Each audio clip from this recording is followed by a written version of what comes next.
Kun sagalee bilisummaa Oromootiin.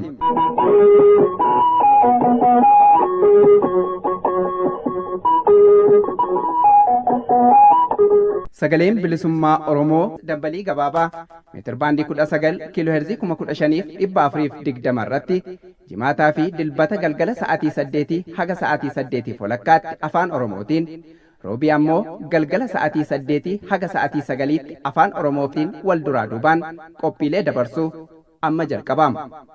Kun sagalee bilisummaa Oromootiin.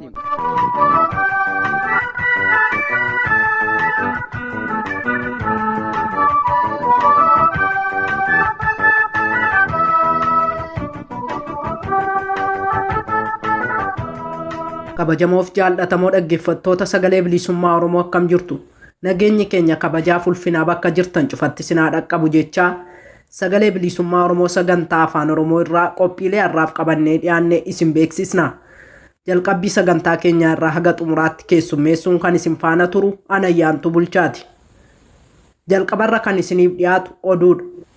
Oduuttaan sun ammoo qophii mata dureen isaa hidhaan qoraasuma dhiiraatii jedhu isin biraan geenya.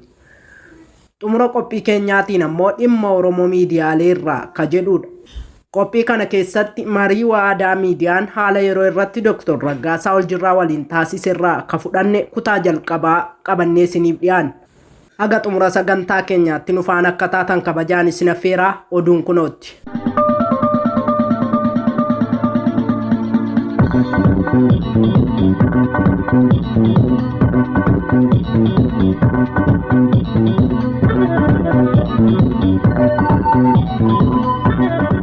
Akkam jirtan dhaggeeffattoota keenya oduu yeroo kanaa qabnu isin dhageechisna. Oduu yeroo kanaa kan isin dhageechisu aan Shumburaa Odaati. Mana hidhaa duukamitti kan dabarfaman hooggantoonni fi qondaalonni ABO haalli fayyaa isaanii kan duraanii irra hammaataa ta'uun hubatame. Eebila 19/2023 halkan mana hidhaa qajeelcha poolisii magaalaa Buraayyuu irraa baafamanii gara mana hidhaa duukamitti kan geeffaman hooggantoonni fi qondaalonni ABO haalli fayyaa isaanii kan duraanii irraa hammaataa akka ta'e maatiin isaanii dubbataniiru. Manni hidhaa keessa jiran dhiphaa ta'uu nyaata fi wallaansa gahaa dhabuun darbees uffata dhabanii jiraachuu isaanii maatiin himuun kanaaf kan kana fakkaatan irraa rakkinni fayyaa isaanii muddatee jiru sadarkaa daran nama yaaddessutti ce'ee jira jedhan.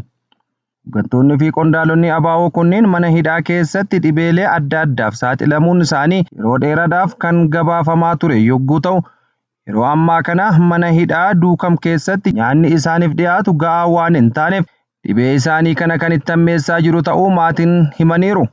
Miseensonni gumii sabaa ABO Jaal Kennisaa Ayyaana fi qondaalonni dhaabaa Jaal Gadaa Gabbisaa amma duras dhukkubsatanii mana yaalatti deddeebi'aa kan turan yommuu ta'u haala haaraa duukamitti isaan muddatee jiruun ammoo caalatti dhibee isaanii hammeessuu irraa fayyaan isaanii yaaddessaa akka ta'e himameera.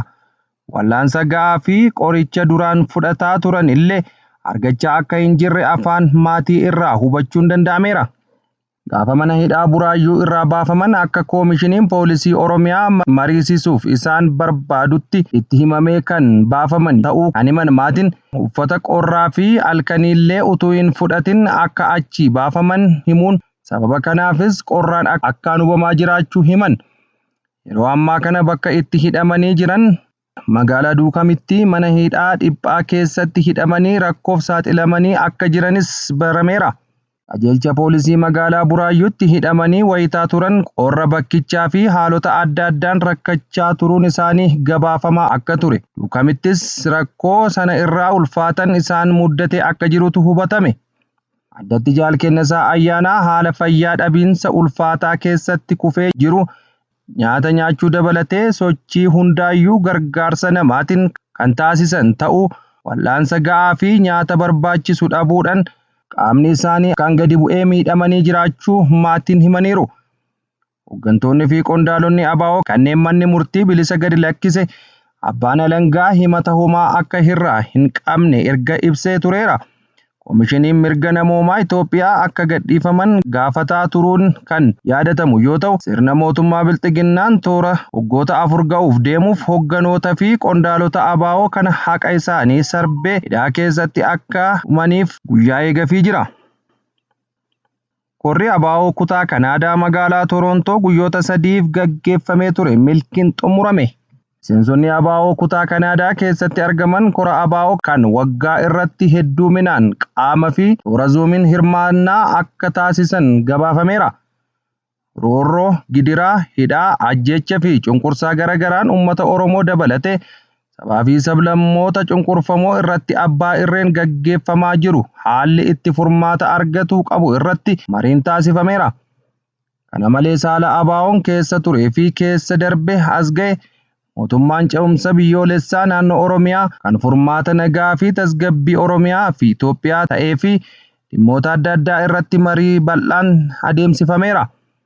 Miseensonnii fi hirmaattonni kora Kanaadaa dhimmoota irratti mari'atan ofitti fudhachuun galma ga'iinsa isaatiif akka hojjetan waggoota 3 fi sana dura qabee addi bilisummaa Oromoo rakkoo gaanfa Afrikaa muddate dursee akeekkachiisaa turuu kan yaadachiise korri ABO Kanaadaa kun akkuma kanas furmaata isaas akeekaa turuu hubachiiseera. Nagaa fi tasgabbii buusuuf sirna sabootaa ta'uu ijaaruuf mirga sabootaa kabajamuu fi heera fi seerri biyyattiin qabdu hojiitti hiikamuu qabaan murtoo ABO fi kora kanaa ta'uun ibsameera. Sirna jeequmsaa fi waraana guyyuun labsee lubbuu lammiilee lafa irraa duguugaa jiru hatattamaan akka dhaabu miseensonni kora kana irratti hirmaatan gadi fageessanii irratti marii gaggeessaniiru. Qaama hooggansa dhaaba biyya alaa fi biyya keessaa kora kana irratti hirmaatan dabalatee korichi rakkoo fi danqaa jiruuf furmaata soquun caasaa dhaabaa daran cimsuudhaan kaayyoo bilisummaa fi walabummaa galmaan ga'uuf yommuu caalaa jabinaan hojjetamuu akka qabu murtoo ciccimoo fudhachuu oduun arganne ni hubachiisa. Gamtoota siyaasaa, hooggantoota fi qondaalota akkasumas miseensotaa fi deeggartoota ABO manneen hidhaa keessatti hiraraa jiran hundi atattamaan gadi lakkifamuu akka qaban korri ABO Kanaadaa kun gaafateera. Sababa annaatiin gargaarsa namoomaa Tigraayiif kennuu yeroof dhaabeeraa jedhe dhaabbanni mootummoota gamtoomanii. Sagantaan nyaata addunyaa yeroo dheeraaf gargaarsa namoomaa naannoo Tigraayiif kan dhiyeessaa ture yoo ta'u ammaaf adda kutuusaa beeksise. Hojjettoota dhaabbatichaa irraa hin dhaga'e kan jedhe Associated Press torbee darbe midhaan nyaataa achi qaqqabee ture hatamuu isaatiin kan ka'e dhaabbatichi qorannoo gaggeessuuf akka jiru beeksise. Sagantaan nyaata addunyaa gargaarsa midhaan nyaataa Tigraay keessatti dhiyeessuu kan addaan kute torban muraasa dura. Gargaarsi nyaataa namootaaf dhiyaatu hatameera himata jedhu qulqulleeffachuudhaaf qorannoo keessoo gaggeessuudhaaf akka ta'e hojjettoonni gargaarsaa 4 ibsaniiru.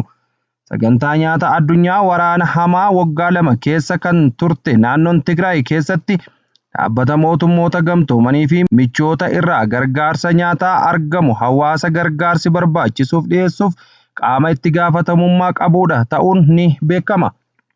Hojjettoonni gargaarsaa 4 Associated Pressiif akka ibsanitti odeeffannoon midhaan gargaarsaa kaayyoo hin malleef ooleera jedhu ba'uu isaa hordofee dhaabbatichi gargaarsa gara Tigraay geessu torban 2 dura irraa kaasee yeroof addaan kuteera. Kanas hojjettoonni gargaarsaa 3 madda oduu Associated Pressiif kan mirkaneesse yoo ta'u hundi isaanii dhimmicha irratti gaazexeessitootaaf odeeffannoo kennuudhaaf hayyama waan hin qabneef maqaan isaanii akka hin kaane gaafataniiru. Sagantaan nyaata addunyaa hojii gargaarsa lubbuu baraaruu naannoo Tigraay keessatti taasisu irratti hanni raawwatameera jedhamee qorachaa akka jiru ibsee turuun isaas ni yaadatama. Yaaballootti qondaalonni dargaggoota 2 irratti dararaa raawwatan to'ataman. Godina Booranaa aanaa Yaaballoo ganda Harweeyyutti tibbana dargaggoota 2 kanneen maqaan isaanii Dhalee Waariyoo fi Garboolee Waaqoo jedhaman irratti gochi sukkaneessan raawwatamuun isaanii kan yaadatamu yoo ta'u bulchaan aanaa Yaaballoo obbo Gobbuu Canaa dhimma kana ilaalchisuun BBCf akka himanitti dararaan mirga namoomaa kana kan raawwate qondaalota ganda Harweeyyiti jedhani. Ka'umsi rakkoon kun itti muddateef ganda kanatti midhaan gargaarsaaf dhufe keessaa kuntaalli 6 badee gabaatti yeroo gurguramu qabameetti jedhan. Namoonni midhaan kana bite immoo dargaggoota kanarraa akka bite himnaan qondaalonni gandaa dargaggoota kana to'ataniiru jedhan. Dargaggoota lamaan keessaa tokko barataa kutaa 8ffaa yoo ta'u tokko ammoo tiksee looniiti. Isaanis erga to'atamanii yakka kana akka hin raawwatamne himuu dubbatu obbo Gobbuun. Hojii basaasummaatti kan bobba'an basaastonni Oromiyaa magaalaalee akka Adaamaa fi Naqamtee keessatti guyyoota 15f leenjiin PP kennamuu fi maddeen gabaasan. Akka maddeen gabaasanitti onoota Oromiyaa hunda irratti namoota 5 walitti qabuun leenjii kennaa kan turan yoo ta'u, leenjistoonni baay'inni isaanii 2700 ta'an leenjii kana leenjisaa turaniiru. Kanneen leenjii kana irraa qooda fudhatan waan baratanii fi akka hojjetan itti himamee hojiitti hiikuu irraa darbanii onoota hunda irratti akkaataa itti milishaalee leenjisanis barumsi laatamuu fi maddeen ifa godhu. Sochii guyyaa guyyaa uummataa onoota keessa jiranii hordofuu, sochiin adda addaa yoo jiraate caasaa bulchiinsa naannoo jiruuf gabaasaa gochuu kan jedhu qabxiilee barnootaa kennameef keessaa isaan tokko ta'uunis eerameera. Leenjifamtoonni bilxiginnaa kunneen gara irraa dhufanii bobba'anii hojii eegalanii jiraachuu kan ibsan maddeen akka fakkeenyatti godinoota Harargee lamaan keessatti qonnaan bultoonni milishaa akka leenji'aniif dirqamsiisaa jiraachuun hubatameera. Sirni PP godina addaa naannawaa Finfinnee bulchiinsa magaalaa Sabbataa keessatti milishoota walitti qabuun akka waa waraana bilisummaa Oromoo booji'anitti waraabaa jiraachuu kanneen ijaan argan saaxilan. Godina addaa Oromiyaa naannawa Finfinnee bulchiinsa magaalaa Sabbataa keessatti milishoota walitti qabuun akka waan waraana bilisummaa Oromoo lola irratti booji'anii fakkeessuun viidiyoon waraabamu maddeen naannoo sanii gabaasaniiru. Akka gabaasa maddeenitti bulchiinsi magaalaa Sabbataa bakka addaa Boonayyaa jedhamutti eebla 30,2023 milishoota walitti qabuun hidhannoo hidhachiisanii raaree fi dhukkee keessa gangalchuun akka waan waraana bilisummaa Oromoo booji'anii fakkeessuun waraabaa turuun jechuun maddeen kunniin ifoomsaniiru. Gaan kabajamtoota dhaggeeffattoota fi daawwattoota keenya oduu raadiyoo sagalee bilisummaa Oromoo har'aaf qabnu asirratti raawwannee jirra. Qophiilee raadiyoo sagalee bilisummaa Oromoo biroo hafan waliin turtii gaarii isiniin jenna.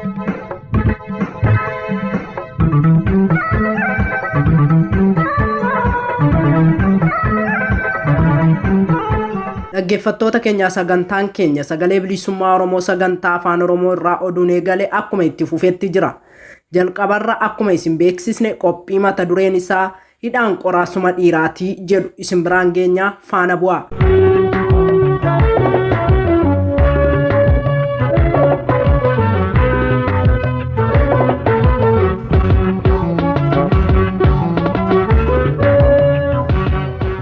Hidhaan qoraasuma dhiiraati. Seenaa qabsoo bilisummaa Oromoo keessatti uummanni Oromoo sirnootaa fi murnoota aangoo siyaasaa afaan qawween dhuunfatan dhufaa darbaa cufaan impaayarattii keessatti korkodamee hidhamaa ture. Hidhamaas jira. Ammas uummanni akeeka barbaadu qabu hanga galii isaan hin ga'initti hidhamuuf jiraata. Impaayarri Itoophiyaa keessatti hidhaan gidaara keenyaa hin diigamnee fi hin dulloomne mooraa jireenyaa uummanni Oromoo gaddaa fi gadadoon keessatti hiraarfamee jiraataa jirudha. Impaayarota afaan qawween ijaaramanii afaan qawween of tiksan keessatti falmattoonni haqaa hidhuuf manneen hidhaa babal'isuun akka tarsiimootti fudhatamuun baajjanni ijaarsaa ramadamee fi manneen hidhaa sadarkaadhaan ijaaramu. Impaayara Itoophiyaa keessattis kan ta'aa ture jiruu fi ta'uufis jiru aadaadhuma geggeessummaa impaayaralistummaa sana hojiitti hiikuudha. Inumayyuu impaayara Itoophiyaa kan adda taasisu baajata biyyattii bu'uuraalee misoomaaf ramadaman irraa hanqisuun kutuun buufataalee poolisaa, waajjiraalee gandaa, kuusaalee meeshaa kan fakkaatu nama itti ukkaamsan, mana yeroodhaaf kireeffamuun qaama barbaadan itti ukkaamsan, kaampii waraanaa fi baajata basaasotaaf akka oolutti ramadu. Itoophiyaan qe'eetti qaamaa qalbiin hidhamanii fedhii fi ajaja abbootii irreen ala mirga bilisaan baatee galuu hin dandeenyedha. Qabeenyaan biyyaa, qabeenyaan uummataa tajaajila bu'uuraaf ooluun uummanni dukkana wallaalummaa fi hiyyummaa keessaa ittiin akka ba'uuf silaa oolu bu'aa murna baankii fi taankii harka irraa qabuu qofa ta'e. Biyya tokko keessatti guddinni tarkaanfataa fi misoomni ariifachiisaan argame uummanni jijjiiramuuf baadiyaa fi magaalatti tajaajilli barbaachisu guutamee fi quba qabeenyaan socho'uudha. Uummata bulchu tokkoof qaamni mootummaa ofiin jedhu daandii, ifaa, bishaan qulqulluu, manneen barnootaa fi keellaa fayyaa ijaaruufiin dirqama ture. Garuu Itoophiyaa keessatti kan mul'atu uummanni horsiisee fi qotee oomishuu danda'u daandii dhabaaf oomisha isaa mallaqatti jijjiirachuu hin danda'u.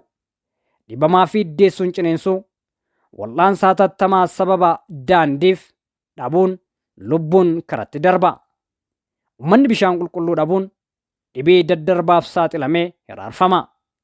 Mootummaan uummataa biyyaadu dhabamuun dhaloonni mana barnootaa dhabee dukkana wallaalummaa keessatti rakkata. Biyyi madda elektirikisiitiiti jechuun beekamtu uummanni ishii harki caalaan dukkana keessa taa'ee isaan ammoo sharafaa biyya alaa irraa argatu. Buufanni fayyaa gandaa gandatti akka barbaachisummaa isaatti jiraachuu dhabuun tajaajila barbaachisu dhoowwachuun lubbuun namaa gama kanaanis akka baalaatti harca'a. Sirnootaa fi murnoota empaayerii Itoophiyaa geggeessaa turanii fi jiran keessaa addatti kan murni bilisiginnaa godhaa jiru bu'uuraalee misoomaa jireenya uummataaf ta'u uummataaf guutuu manna, buufataalee hidhaa ijaaruu, kireessuu fi basaasaa qacaruun falmattoota haqaa korkodee hidhee aangoo siyaasaa afaan qawween tikfate bara baraan jiraachuudha. Abbootiin irree afaan qawweetti amanuu malee walqixxummaa fi dimokiraasitti hin amanan. Kanaafi kan uummata nagahaa mirga isaatiif falmatuu fi paartiileen mormottootaa hidhuuf dirqameef uummanni Oromoo bal'aa fi addi bilisummaa Oromoo ABO'nis kan hidhamaa as gahaniif kanaafi gaafa of taatuu fi mirga keetiif falmattu gabroomsaan irree qabuun ukkaamsee siidhee si hiraarsa, jireenya kee injiraanii fi takfifaanaa taasisa, beela dheebuun si laaffisa, dhibeensi dararee wal'aansi dhoowwatee si tortorsa, guyyaan sitti cufee mana dukkanaa keessatti olaantummaa isaa sitti garsiifata, si yakkee yakkamaas taasisee murtoo seeraa malee murtii dabaan mana murtiitti osoo sin dhiyeessin manuma hidhaatti teessuma hiraarsaa siif jijjiira. Haalli ulfaataa fi dadhabsiisaan uummanni Oromoo fi addi bilisummaa Oromoo ABO'n bara dhufaa lufaa abbootii irreen dhandhamaa jiranis kanuma. Isa akeeka hidhameef beeku, obsaa fi murannoon jiraatu, kutannoo fi cichoomina qabuuf korkodamni hidhaa diinni jilbiiffachiisuuf irratti raawwatu, xiiqii itti horee qoraasuma qabsoo isa qaree baasu ta'a malee yaaddoo miti. Kanaafi kan hidhaan qoraasuma dhiiraati jenneef. Waan ta'eef uummanni Oromoo alaa fi keessaan jirtan sababa ilmaan keessan abbootii irreen dararamaa jiraniif hubannoo qixxaataa qabaachuun waan dandeettaniin cinaa dhaabbadhaadhaan dhaamsa yerooti. Oromoon wal malee qaama isa gargaaruu fi sagalee isaaf ta'u kan biraa waan hin qabneef.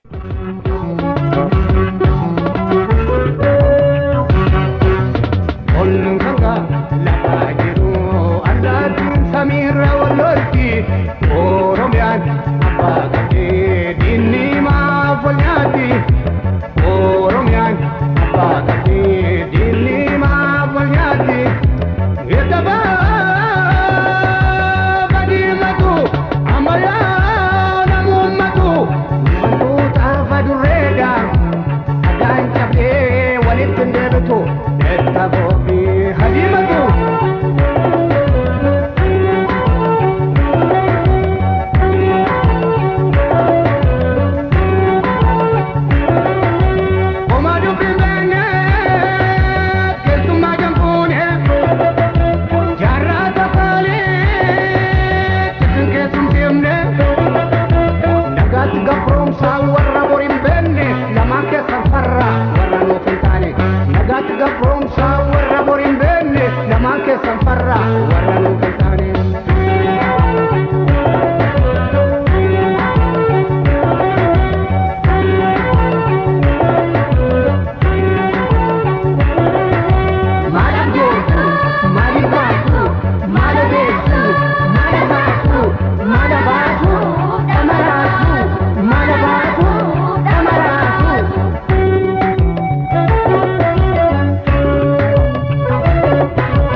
Dhaggeeffattoota keenya akka caqasaa jirtan sagalee bilisummaa Oromoo sagantaa afaan Oromoo irraa qophiilee isiniif tamsa'aa jiran ka guyyaa roobiiti. Amma qophii keenya xumuraarra geenyee jirra. Innis dhimma Oromoo miidiyaalee irraa ka jedhudha. Qophii kana keessatti marii waadaa miidiyaan haala yeroo irratti Dr. Raggaasaa Oljirraa waliin taasiserraa akka fudhanne kutaa jalqabaa qabannee isiniif dhiyaannee jirra. Itti dhiyaadhaa.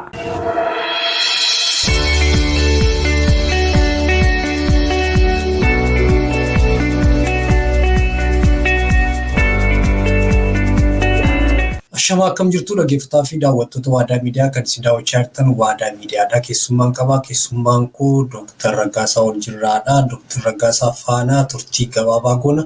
Turtiin keenya dhimma siyaasaa haala yeroo irratti wal qabatee kan irratti mari'annu ta'a. Hanga xumura sagantaa keenyatti nu faana turan affeerraa keenyadha. Kanatti hanga gara sagantaa keenyatti ceenaa.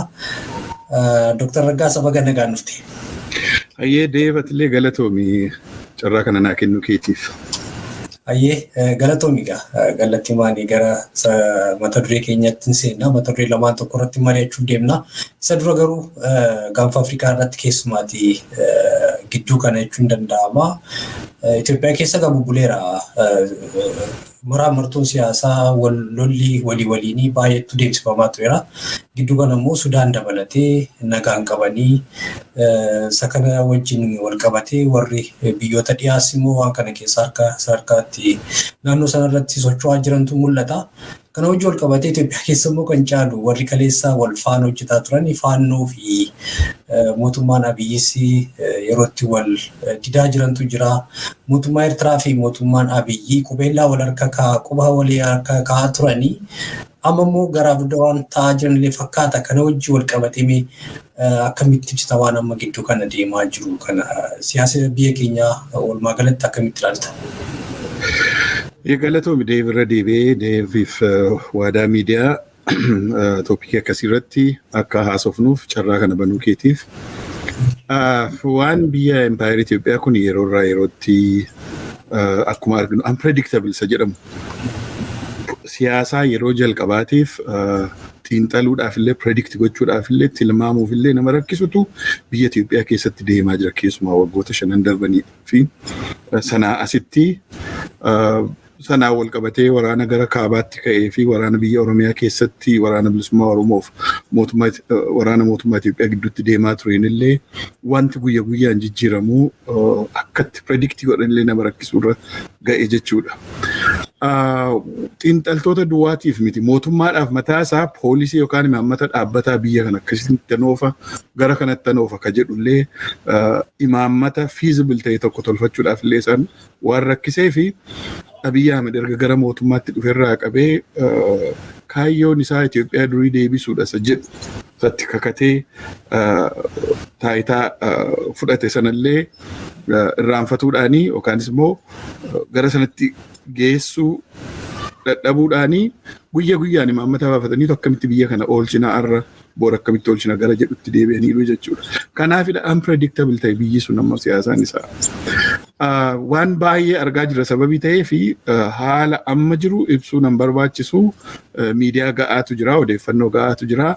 Har'a bakka irra geenyee jiru kanatti garuu waan ta'aa jiru dhuguma warra kaleessa afaan wal kaa'aa ture qubeelaa waliif kennaa ture akka mootummaatti mootummaa Eertiraaf mootummaa Itoophiyaa Abiyyi Isaayyaas jechuudha personally.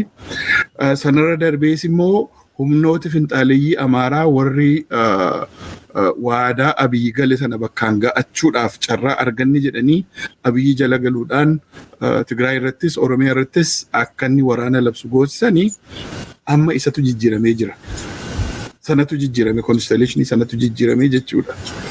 Finxaaleeyyiin Amaaraa warri bifa adda addaatiin gurmaanii mootummaa keessas warri jiran, warri alas jiran, biyya Ameerikaa, Awurooppaas warri jiran gurmaa'uudhaanii Abiyyi jala galuudhaan Tigraayin balleessuu irratti waggaa lamaan kana hojjetanii inni sun reverse ta'ee dhimmi Tigraayiif dhimmi mootummaa Itoophiyaa yeroo inni araaraan dhumatu dallansuu guddaadhaan all of a sudden jijjiirame jechuudha hariiroon isaanii. Sanarra darbee immoo kan Tigraayin utuu jiramu jidduu kan ammoo hariiroon hangi tokko biyya Oromiyaa keessatti nagaa buusna akka jedhuun jiilli waraana bilisummaa Oromoo fi jiilli mootummaa Itoophiyaa naannoo Taanzaaniyaatti wal ga'uus ammoo yeroo dhagaan caalaattuu rakkoon isaan gidduu jiru babal'atee jechuudha gara walajjechaatti deebi'anii. Kanaaf qondaala mootummaa naannoo Amaaraa fi qondaala PP naannoo Amaaraa akka ta'e nama tokko ajjeesan kanatu jira jechuudha. Inni kun maalirraa maddee yoo jennu abdii isaan Abiyyiitti qaban reverse ta'uusaa arganii Abiyyi waan waadaa isaaniif gale sana bakkaan ga'uu dadhabe Oromiyaa balleessuu, Tigraayin balleessuu akkasumas immoo sirna durii sana deebisuu jedhu sana isa isaanitti qophaa'anii turan waan tokko gara reverse ta'uutti waan deeme fakkaata. Isa kana kanaaf Abiyyi guyyaa kaleessaa miidiyaarraa ilaalaan ture riizoortii tokko eebbisuudhaaf gara kibbaa Itoophiyaa dhiya kibba Itoophiyaa naannoo Dawaaroo jedhamu natti fakkaata. Riizoortii tokko eebbisuudhaaf dhaqee waan inni jedhetu jira. Yeroo hedduu head of states yookanis immoo mootummooti aangawooti mootummaa gurguddoon akkasii waa tokko waan dhimma poolisii imaammata haaraa tokko dubbachuudhaaf yeroo jedhan veeniyuu barbaadu, karaa barbaadu jechuudha, bakka barbaadu jechuudha. Yeroo hundumaa paalasii isaanii keessa ta'anii, oofisa isaanii keessa ta'anii miti kan isaan godhan. Veeniyuu barbaadaniitu opportunity sanaan poolisii haaraa lafa kaa'u. Kaleessa ka dhageenye waan Abiyyi jedhu warri yeroo waan tokko sokoksu harka itti naqachuudhaa barbaadan humnooti biyya alaa nurraa dhaabbadhaa kan jedhudha dubbatee. Inni sun egaa kaleessarraa qabee xiinxaltooti hedduun abaluun jedha, qaama kanaan jedha, kana jedha inni jedhu kun odeeffamaadha jira. Most commonly garuu humni biyya alaa dhimma Itoophiyaa keessatti waggoota 5 darban akka barbaadetti harka keeyyatee humnoota nageenyaa isaa, humna waraanaa isaa guutummaa biyyaa keessa magaalaa Finfinnee dabalatee akka garaa isaatti opereetii gochaa kan tureef kan jiru mootummaa Eritiriyaadha. Mootummaan Eritiriyaa kun ajjeechaa qondaalaa mootummaa naannoo Amaaraa keessatti dheengadda taasifama sanatti harka qabu ni jedhama. Gama Oromootiin fakkeenyaaf yeroo darbee yoo fudhattee adda bilisummaa Oromoo ibsa baasee ture. Waraanni mootummaa Eritiriyaa Abiyyiin gargaaruudhaan Oromiyaa irratti waraana bilisummaa Oromoo irratti waraana banee akka garaasaa biyya kana keessa socho'aa jira kan jedhu himatee yookanis immoo beeksisee ture. Sanarras immoo darbee mootummaa qondaaloti naannoo mootummaa Eritiriyaa kun jeneraaloti gurguddoon dhufanii establishmentii security kan Itoophiyaa insaa daawwatanii bifa takkaa biyya lafaa irratti argamee hin beekneen inni kun hundumtuu jechi kaleessa policy statementii Abiyyi halaalaa keellaa Dawaarootti dubbate suni carraa eebba riizoortii sanaatiin qabatee bakka sanatti poolisii yookaan directionii haaraa hintii gochuu isaatii warra jedhantu jiru. Inni kun Eritiriyaa ilaallata warra jedhantu jiru. Of course biyya sana keessa erga Abiyyi gara mootummaatti dhufee namooti dhalootaan nama biyya sanaa ta'anii garuu lammiilee biyya Ameerikaa biyya Awurooppaa ta'an kanneen akka Andaargaachoo Tsigeefaa akka barbaadan biyya sana barbaadanitti oofaa turanii rood maappii amma biyyittii mootummichas allayyaatti geessaa jiru warri kennanudha jedhanii kan dhaadataa turan warra akka Andaargaachoo Tsigeefaa biyyoonni baay'ee isaaniitu jira biyya sana keessa namoota nuti dhuunfaan beeknu gama Oromootiin illee kan dhaqanii mootummaa kanatti maxxanan jechuudha. Isaan kanaanis ta'uu mala isaan kun garuu entity miti individualsii sababii ta'aniif humnoota biyya alaasa jedhu sana namoota dhuunfaatiif fayyadamuu hin danda'u jedhee tan amanaa. Namooti kun yeroo barbaachisetti biyya sanarraa akka ba'an dhiibee baasuu ni danda'a. Yeroo barbaadetti qabee darbachuu danda'a. Biyyootaan kan inni jedhu naannoo sanatti waan amma Itoophiyaa keessatti ta'aa jiru keessatti kan directly Sudaanaan harka galfatee jiru Eritiriyaadha. Mootummaa lammataayyuu ta'eera. So Sudaan irraa dhufa jennee waan yaadduuf nu qabnu yeroo ammaatti Sudaan rakkoo mataa ishee keessa galteetti Keeniyaa irraa kan dhufu hin fakkaatu. Somaaliyaa irraa waan dhufaa jiru hin fakkaatu. Kan kanaachi biyyoolaa kanneen akka Jibuutii isaan kanarraa waan dhufu hin fakkaatu. Kanaaf the most feasible target kan Abiyyi kaleessa jedhe mootummaa Eritiriyaa fi Isaayyaas mataasaadha jechuudha. Kun garamitti developii godha gara kamitti guddata isa jedhu teenyee ilaalla. Sanarra darbee humnoota alaa kan inni jedhu fakkeenyaaf biyya kana keessatti Europe and American based miidiyaa finxaaleeyyii Amaaraa halkaniif guyyaa warri summii facaasan isaan kun lammiilee biyya Ameerikaa biyya kana keessa ta'anii biyya Afrikaatti biyya sanatti namoota walitti naqan saba walitti naqan waraana agrabeetii godhan isaan kanaanis jechuu ni mala kan isaan kanaa garuu himata irratti baneera warra biyya keessaa fi biyya alaa dabalatee himata irratti baneera keessumaa namoota miidiyaa isaatii fi Ethio 360 jedhaman kan halkaniif guyyaa Washington DC ta'anii summii facaasan nama wal nyaachisan rakkoolee hedduudhaaf ajjechaa hedduudhaaf illee sababa kan ta'an isaan kanaan jechuu mala akkuma jedhe implicate godheera himateera shororkeessummaadhaanii tariiti akka biyyaatti illee yoo isaan himachuu dadhabe mootummaan Itoophiyaa waan gochuu danda'u ni qaba seera biyya Ameerikaatti fakkeenyaaf warra Ameerikaa Washington DC ta'anii akkasitti inciting violence saboota gidduutti waraana babal'isuu jibba babal'isuu hate speech jedhu sanaanii seera biyya kanaatiin akka isaan gaafatamuudha danda'an gochuu ni danda'a mootummaan Itoophiyaa. Ethio 360 EMS warra jedhaman warra isaa durii fi kanneen kana fakkaatan kanneen dhuunfaatti YouTuber ta'anii Awurooppaa fi Ameerikaa ta'anii saba walitti naqan ajjeechaa du'aatii hedduudhaaf waraanni biyya sana keessatti deemaa jiru illee gar tokkoon agrabeetii akka ta'u ka godhan warra propagaandaa sobaa saba walitti naqan sababii ta'anii fi akkatti himatu ni qabaata. Jarri kun biyya seerri jiru keessatti lammii biyya Ameerikaa ta'anii biyya biraatti nama walitti naquu yookaan immoo inciting violenceedhaan gaafatamuu ni danda'u. Isa kana gochuu ni danda'a. Isa kana kan isaan humna kana qabaachuu isaanii baraniiti natti fakkaata. Shororkeessitoota jedhanii kan isaan implicate godhaniif keessumaa warra Ameerikaa jiranii fi warra Awurooppaa jiran. Kana keessaa maqooleen gurguddoon hafaniiru akkamiin akka isaan hambisan hin beeknu. Nama akka Shaalaqaa Daawit Giyoorgis fi kanneen isa fakkaatan trainersiin finxaaleeyyii biyya keessatti train godhanii qabeenya miliyoonaan asii achitti paamp godhan namoota hedduutu jiru isaan keessaa hambiseera. Shaalaqaa Daawit Giyoorgis Washington DC irraa Profeesar Geetaachoo Bagaashaw nama jedhamus Chicaagoo irraa isaan kun master mindiin finxaaleeyyummaa Amaaraa biyya Itoophiyaa keessattis biyya alaattis mataan isaan kanadha jechuudha. Shororkeessitoota mootummaan himate keessatti isaan kana maqaa isaanii hin argine tariigaa piroofaayilii isaanii akka biraatti qabachuudha danda'u ta'a. Kanaaf walumaa galatti bakki arra geenyee jirru boiling point itti faranjiin danfee dhangala'aa jiran gaafa dhangala'ee deebii hin qabu bakka sana gahee jira biyyichi jechuukooti. Baay'ee galatoomiin waan bareedaa kaastee gabaabsitee waan keessa jirru kana mul'istee dhugaadha biyya keessaas kan akka Iskindir Naggaafaa kana hin himanne garuu namichi kara Gojaam kana waraana leenjisa jedhama hin himatamne kan akka Dr. Daanyaachoo Asaffaa kun jiru hedduudha kan biyya keessallee himatamuu qabanii kan maandhee sana keessa jiranii fi hojjetaa jiranii baay'eedha. Isaan kana hedduu isaanii hin himanne alaas immoo jiru kan akka Godaanaa Yaaqoffaa 360 namoota hojjetan jiru. Namoota keessaa fileetii kan wanni himate. Walumaa galatti waan baay'eetu deemaa jira keessumaati waan amma Abiyyi dubbate ati sirnaan kaafteetta keessumaati warri akka biyyaatti waan waamu natti fakkaata mee viidiyoo kana ilaallee daawwattoota keenyaaf viidiyoo kana mul'iseen achi booda dabalta.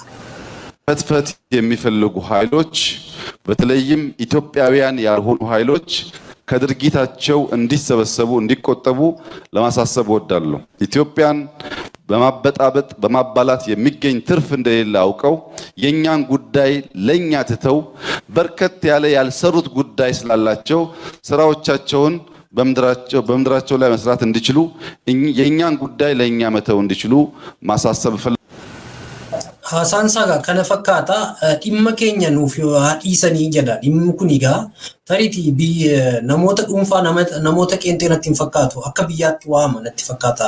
Namni qeenxee biyya kamiyyuu ardii kamiyyuu jiru dhimma saba isaa siyaasa biyya isaa keessatti qooda fudhachuu mirga qaba. Kan inni kaasaa jiru akka biyyaatti waan kaasu fakkaata. Akka biyyaatti kaasa yoo ta'e Eertiraadhaan jechuu danda'a. Eertiraan tikni isaanii magaalaa Finfinnee keessa hedduminaan akka inni socho'u beekamaadha. Mootummaa keessa riphanii seenaniiru. Karaa bilaak maarkeettii kanas immoo baay'inaan Finfinnee keessa kan to'ataa jiru jara kana jedhama. Kana wajjin wal qabatee Eertiraa faana lolatti seena yoo ta'e haala amma jiru kun mootummaa kanaaf gaariidha itti yaaddaa fakkeenyaaf dubbee hin qabu dubbee yeroo jedhu saba Oromoos hin qabanne namni kun kaleessa illitii Amaaraa fi hamma tokko uummata Amaaraa kana qabatee socho'aa turedha biyya sana gaggeessaa ture waggaa 3-4 jechuudha. Egaa waggaa tokko as immoo erga araarri TPLF wajjin taasifame booda isaan wajjinis bifatti walirraa citaa jiru tokkotu jira jechuudha. Warruma Amaaraa kana baana illitii Amaaraa dabalatee jechuudha. Kanaaf namni kun hooggansarra namni jiru kun deeggarsa uummataa hin qabu taanaan keessumaa deeggarsa hawaasa keessaa bahe immoo lagateera waan ta'eef Eertiraa wajjinis wal lolee eenyuun qabatee gara fuulduraatti deemuu danda'a. Gara akkamimmoo ta'uu danda'a. Warri Eertiraa immoo warra faannoo wajjin hidhata qabu jedhama. Kan akkamitti ta'uu danda'a. Fakkeenyaaf faannoon magaalaa Gondar keessaa viidiyoo meeshaa waraanaa gurguddaa baatanii hedduu lakkoofsaan hedduudha magaalaa Gondar keessa yeroo isaan socho'an mul'ata. Hawaasni immoo isaan duuba ililchaa fi harka rukutaa deemaa ture. Kana wajjin wal qabatee naannoo Gondarii fi Shawaa Roobittis raayyaa ittisa biyyaa irratti tarkaanfii fudhatan kan jedhamu tokkofaatu deddeemaa jira. Kana fakkaata wanti jiru. Warri kun hidhata mootummaa Eertiraa wajjin qabus jedhama.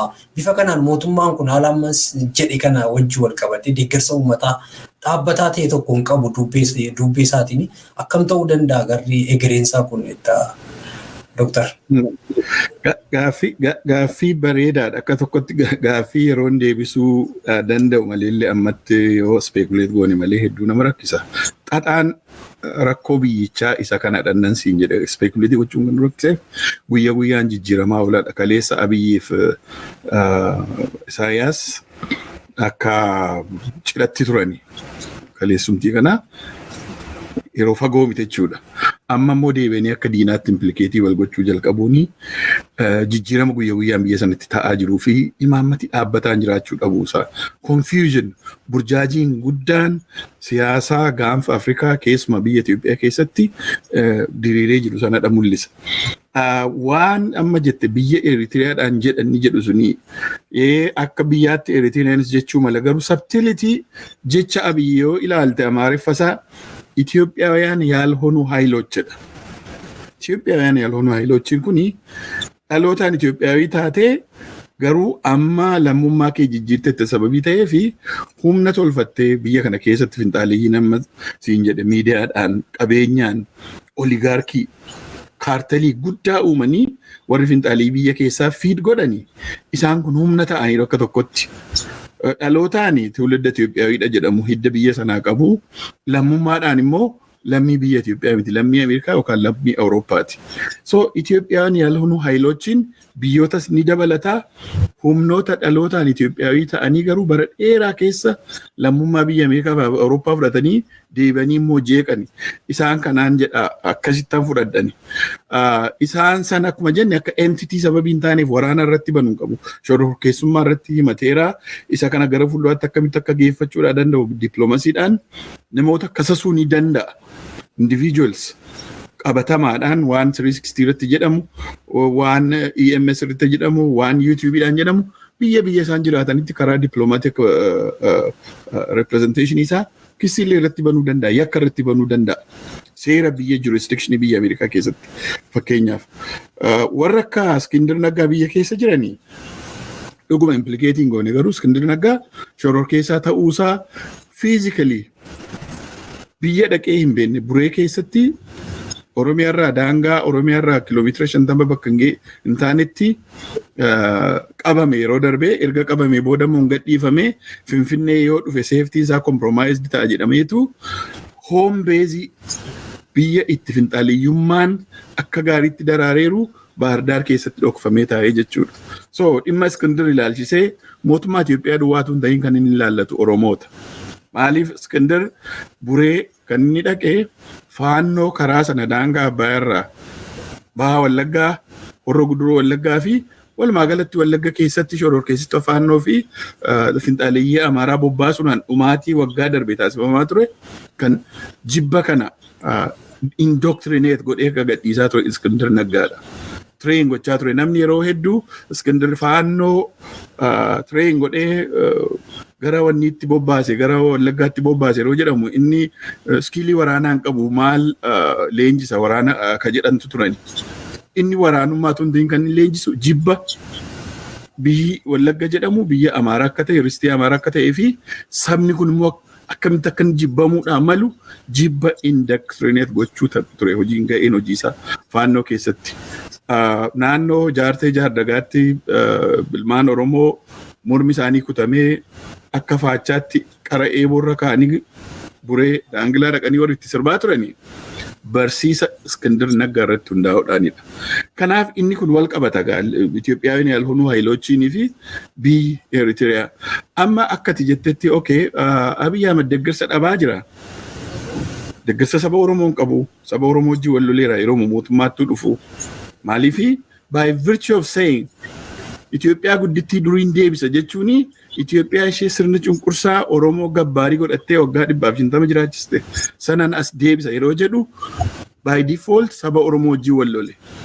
Namoota dhuunfaa Oromoota ta'an warra taayitaa argatanii saamicha mootummaan sun godhu keessatti warri hirmaatanii privileejii akkas argatanii isaan Abiyyiin deeggaruudhaan warra akka Faqaaduu Sammaa amma fakkeenyaaf warra qurxummii qabuudhaaf bishaan gogsina galaanicha gogsina warri jedhanii Oromoo irratti jalqaba warri lola labsan warra individually maqaa Oromoo qaban Oromoodhaaf hin jedhan garuu saamichaaf mootummaa Abiyyiitti maxxananidha. Oromoon inni kaan alienated ta'e by virtue masanaan jechuudha.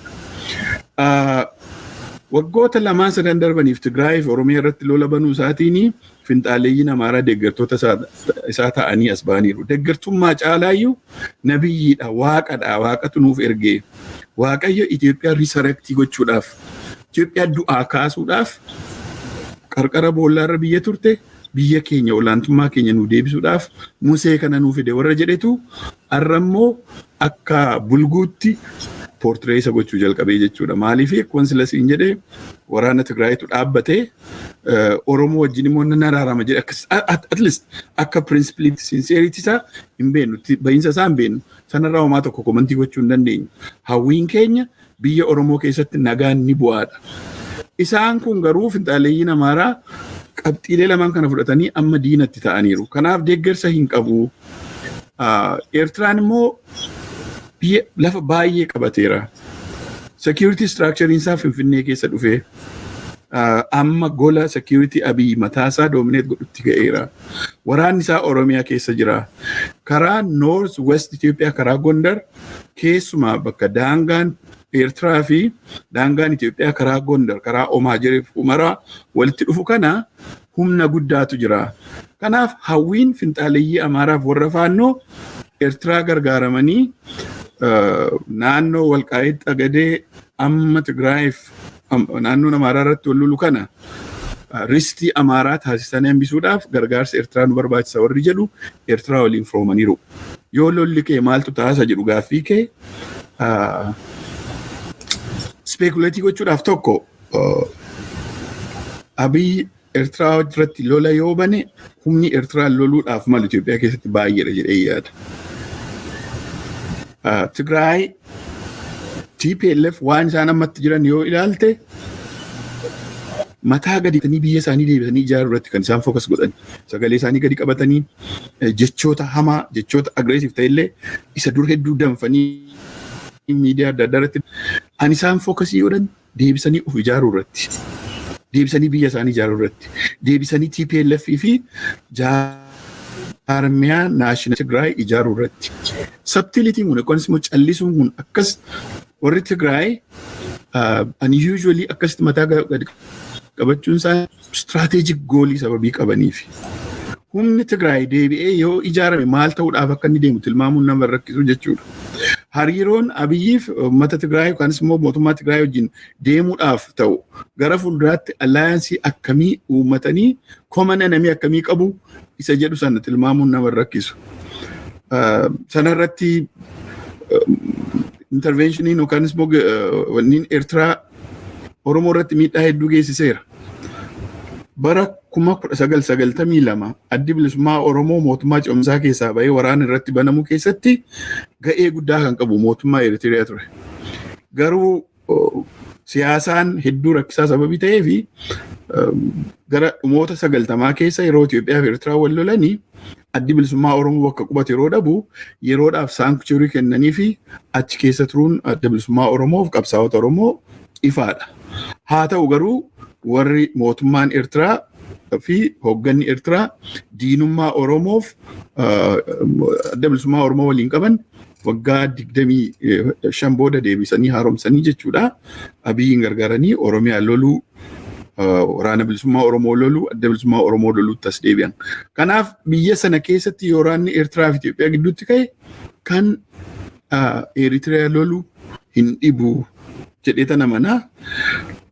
Caalaatti garuu Abiyyi Eertiraa wajjin lolanii seena yoo ta'e biyya keessaa saba Itoophiyaa yookaan Oromoo yookaan Amaaraa yookaan Tigraayin abdatee duwwaatu hin ta'in already waan karaarra jirutu jira. Haraara Tigraayiif mootummaa PP gidduutti taasifame keessatti irra caalaatti humna godhatee haraara kana kan dikteet godhe mootummaa Ameerikaadha. Kun ifaadha. Mike Hammer special envoy United States special envoy President Biden amma arraatti achi jira. Pretoria torban lama yeroo turan halkaniif guyyaa isaa waliin ture. Yeroo isaan dhaqanii Naayiroobii turan halkaniif guyyaa isaa waliin ture. Har'allee Finfinnee taa'ee implementation akka guyyaa guyyaan supervise kan godhu isa. Haala akkasii keessatti jeequmsa mootummaan Eertiriyaa uume keessatti warri Ameerikaa waan ilaallatan waan lafa kaayyatan ni qabu. Eertiriyaan haraaya state ta'ee waggaa 32 darbaniif naannoo gaanfa Afrikaa galaana diimaa ce'ee hanga Yemenitti jeequmsa ga'ee akka ture ni beeku biyyooti kun. Kanaaf lolli Abiyyiif Isaayyaas gidduutti uumamu yoo dhalate Abiyyi abdiin irratti qabaachuudhaa danda'u humnoota biyya keessaa duwwaatu hin ta'in humnoota biyya alaa kanas jiraachuun ni mala ka jedhuun tilmaama. Haa ta'uti lolichi ammaaf ammatti waan ka'uudhaaf deemu fakkaatu. It's going to be a war of words. Kana gidduutti immoo utuu security Eertiraa san dhufee biyya keessa akka maxxanneetti Finfinnee keessatti maxxanee jiruu fi waraana Eertiriyaa kan biyya Oromiyaa keessatti faca'ee Gondar keessa Tigraay keessa ammallee lafa qabatanii jiran kana gar tokkotti tuun deebisiin lolli illee ni ka'a ni jiraata ka jedhu illee tilmaamu.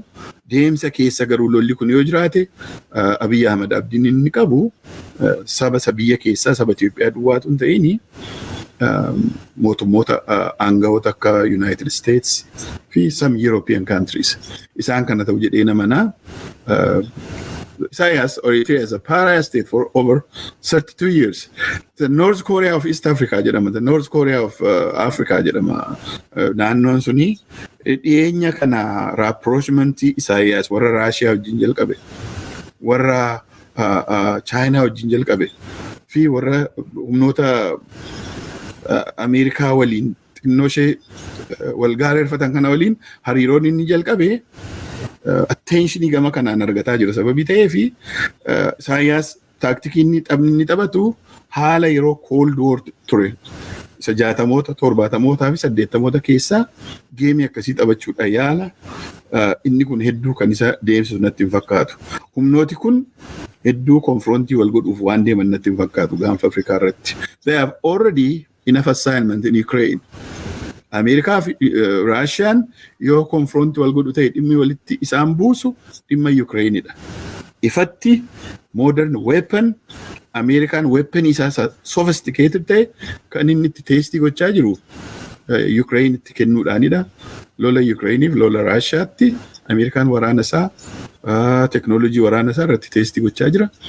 Yoo dhibdeen dhalate dhibdee Ukrainetu humnoota gurguddoo kana walitti buusa. Garuu Isaias geemii sana taphachuu ni mala. Tendensiin nuti arginullee kan inni gochaa jirullee ishee kanadha. Kanaan doorsisu yaala. Walumaa galatti garuu Abiy kan PP'n Isaias yookaan Eritrea jiru waraana inni seenuu ta'e kan isaan abdatan isa biyya keessaa caalaa humnoota aangawoota warra akka kanaadha jechuu kooti.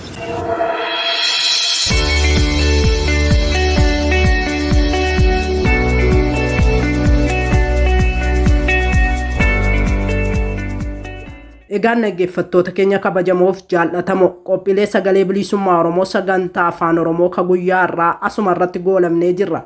Jalqabbii sagantaa keenyaa irraa haga xumuraatti turtii nu faana taasistaniif ulfaadhaa isiniin jechaa qophii keenya jimaata dhufuutiin aga walitti deebinutti nagaaf fayyaa keessanuuf jiraadhaa. Injifannoo uummata Oromoo.